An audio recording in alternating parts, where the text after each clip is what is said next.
गांव के डस्टबिन के पास एक भिखारी हर रोज बैठकर भीख मांग। राह चलते लोग उसे बहुत गरीब समझते और उसका मजाक उड़ाते, लेकिन उन बेवकूफ लोगों को क्या पता था कि वह लड़का किसका बेटा है। बहुत सालों पहले एक सुंदर से गांव में एक बड़ा सा घर था जहां हर तरफ हीरे और सोना बिखरा था। वहां के मालिक थे राजू यादव। वह एक बहुत बड़े बिजनेसमैन थे जिनकी शहर में बहुत सारी फैक्ट्रियां थीं जहां हजारों लाखों लोग काम करते थे। राजू अमीर होने के साथ घमंडी भी था। न उसे गरीब लोग पसंद थे और न उनके कपड़े। राजू को अपनी अमीरी का बहुत घमंड था, लेकिन वहीं उसका बेटा अयान एक साधारण लड़का था। वह गरीब बच्चों के साथ खेलता और बहुत मजे करता। लेकिन एक दिन अयान के पिता को यह सब पता चल गया। एक सुबह उसके पिता ने गुस्से में उसे समझाया, लेकिन अयान समझने का नाम ही नहीं ले रहा था। गुस्से में उसके पिता ने अपने ही बेटे को मारकर बेहोश किया और गाड़ी में भरकर एक कूड़ेदान के पास फेंक आया। अयान जब होश में आया तो उसकी याददाश्त जा चुकी थी। न उसे उसके दोस्त याद थे और न माता पिता थे। एक दिन अयान हमेशा की तरह बैठा भीख मांग रहा था। तभी वहां से एक जादूगरनी अपने झाड़ू पर उड़ते हुए जा रही थी। अचानक उसके झाड़ू से एक जादुई चीज गिर गई। वह चीज सीधे अयान के सामने गिरी। अयान हैरान रह गया। अरे ये क्या है? तभी वह चीज चमकने लगी। मांगो, क्या मांगना है? मैं हर विश पूरी करती हूँ। अयान समझ गया,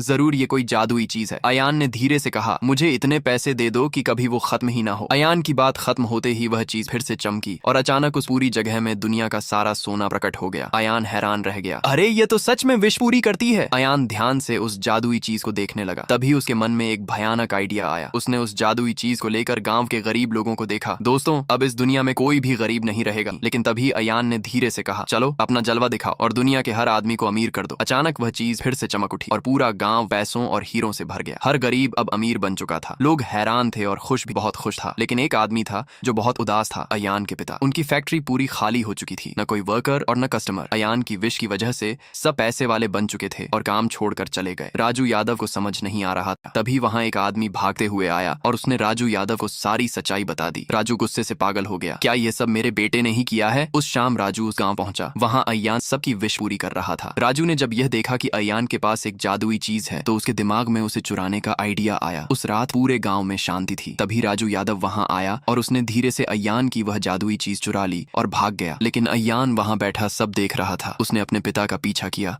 और दोनों एक सुनसान जगह पहुंचे। उसके पापा जोर जोर से मुस्कुराए। अब मैं पूरी दुनिया के लोगों को अपना गुलाम बना लूंगा। लेकिन तभी पीछे से आवाज आई, मेरे रहते हुए आप ऐसा नहीं कर सकते। राजू यादव और अयान दोनों एक दूसरे के जान के दुश्मन बन गए। जैसे ही वह लड़ने वाले थे वहां वही चुड़ैल आ गई और गुस्से से बोली, यह जादुई लैंप मेरा है, ये तुम्हारे पास कैसे आया? तभी अयान की आवाज आई, इनकी कोई गलती नहीं, मैंने ही इसका इस्तेमाल करके हर गरीब को अमीर बनाया। अगर सजा देनी है तो मुझे दो। राजू चौंक गया। तभी वह आत्मा मुस्कुराई, तुम चाहते तो तुम खुद के लिए कुछ मांग सकते थे, लेकिन तुमने गांव के गरीबों की मदद की।